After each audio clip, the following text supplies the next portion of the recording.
मैं सत्यवान आर्य, सह आचार्य बाबू शोभाराम राजकीय कला महाविद्यालय अलवर।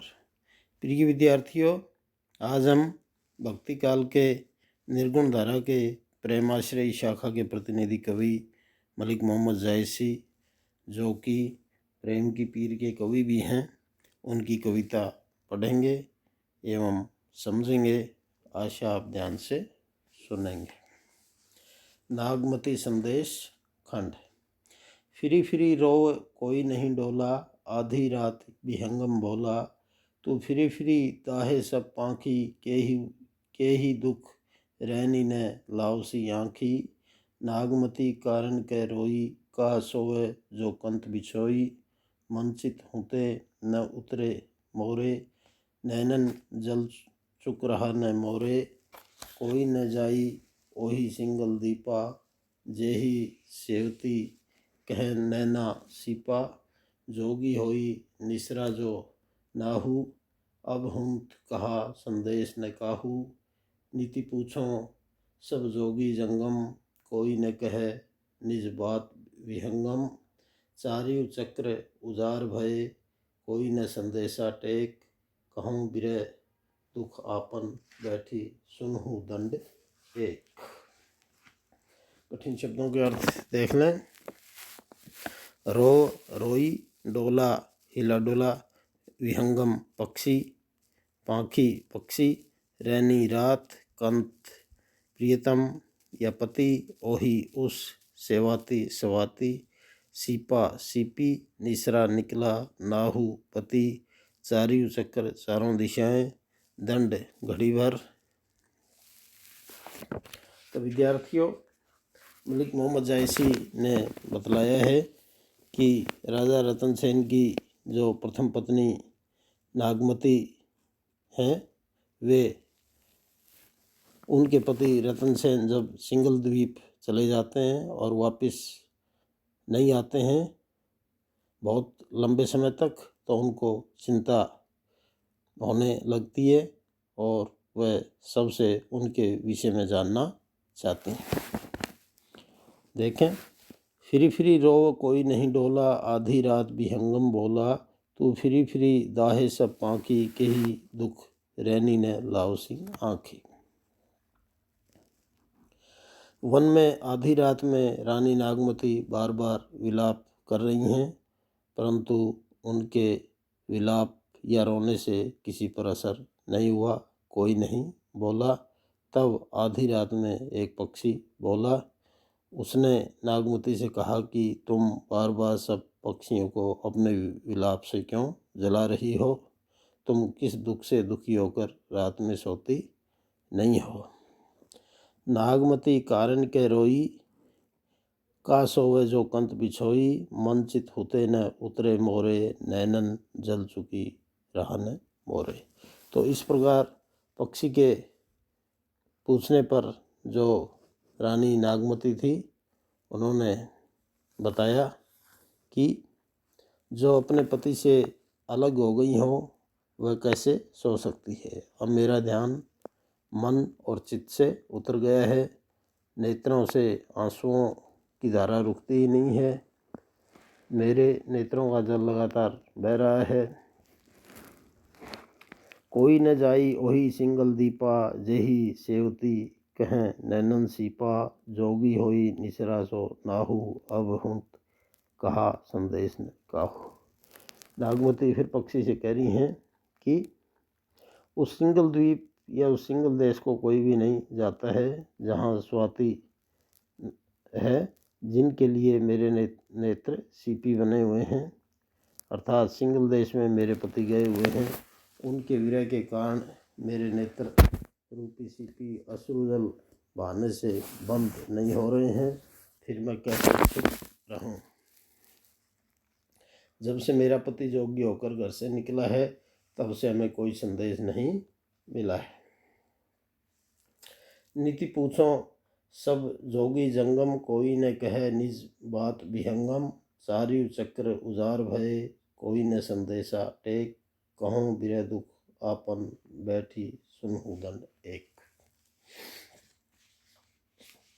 मैं प्रतिदिन सभी जोगी जंगमों से उनकी एक कुशल क्षेम के बारे में पूछती रहती हूँ, किंतु कोई भी उनका संदेश अथवा कुशल क्षेम की बात नहीं करता है। नागमती कहने लगी कि मेरे लिए दिशाओं का चक्कर अर्थात चारों दिशाएं उजाड़ हो गई हैं, कोई संदेशा पहुँचाने का ढाढ़स नहीं देता है। हे पक्षी, मैं तुझसे अपना दुख कहना चाहती हूँ, इसे तुम एक घड़ी बैठकर सुन लो। यानी जब कोई भी व्यक्ति नागमती के दुख को नहीं सुनता तो वह अपने दुख को एक पक्षी से ही बांटना चाहती हैं। इस पद में पक्षी और नागमती में हृदय साम्य दिखलाया गया है। विरह की तन्मयता भी प्रदर्शित हुई है और साथ ही स्मृति, उद्वेग एवं उन्माद दशा भी व्यंजित हुई है। दूसरा पद देखें। तासों दुख कहिए हो बीरा, जेहि सुनी के लागे पर पीरा, को होई भ्यूं अंगवे परदाहा, को सिंघल पुंचावे चाहा, जहवा कंत गए होई जोगी, हों किंगरी भई झोरी बियोगी, वह सिंगी पूरी गुरु भेंटा, हों भई भसम न आई समेटा, कथा जो कहे आई ओही केरी, पाउरी होऊ जन्म भर चेरी, ओही के गुण संवृत भई माला, अब हूँ न बहुरा उड़ीगा छाला, बिरह गुरु खप्पर कहिया, पवन आधार रहे सो जिया, हाड़ भय सब किंगरी, नसें भई सब तांत, रोवे रोवे रोवे ते ध्वनि उठे, कहों बिथा की भांति। तो पहले आप कठिन शब्दों के अर्थ देख लें। बीरा भाई या बांधव, पीरा पीड़ा, भीम भीमसेन, अंग में शरीर पर किंगरी कांटा, अत्यंत कमज़ोर, झूरी दुखी होकर सिंगी एक बाजा, हूँ मैं ओही केरी, उनकी पाँवरी पैर की जूती, संवृत समान कर।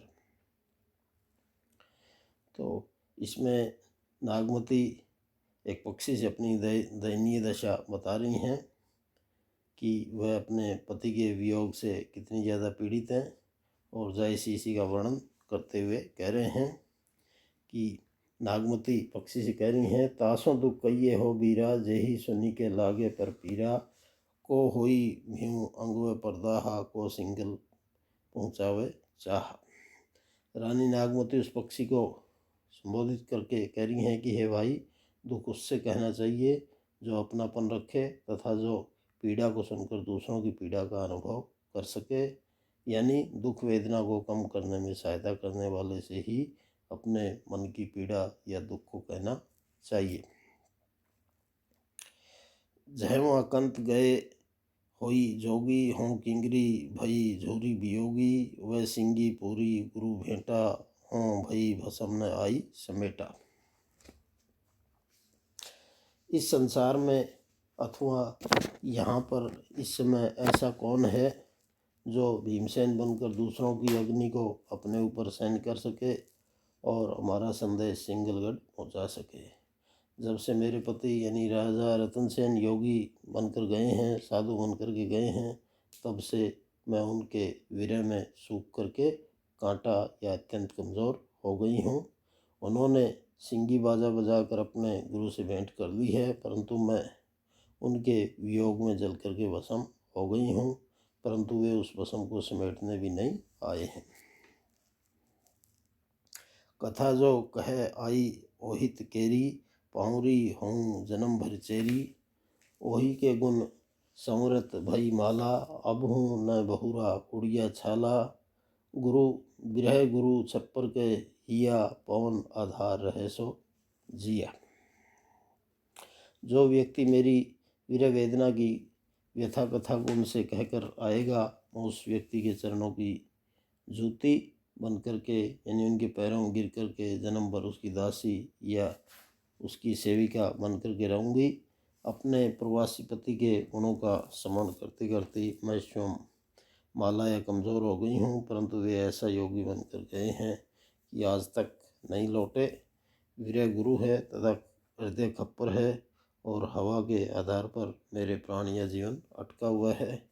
भाव यह है कि अत्यधिक विरह वेदना के कारण शरीर सूख गया है तथा प्राणों को रोक पाना भी मुझे अब कठिन या मुश्किल लग रहा है। हाड़ भय सब किंगरी, नसें भई सब तांत, रों रों ते ध्वनि उठे, कहों बिथा गई भांत।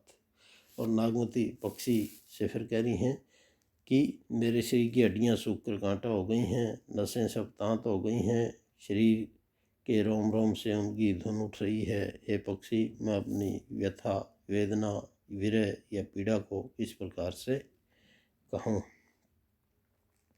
इसमें नागमती ने अपनी समस्त पीड़ाओं को पक्षी के माध्यम से प्रकट किया है।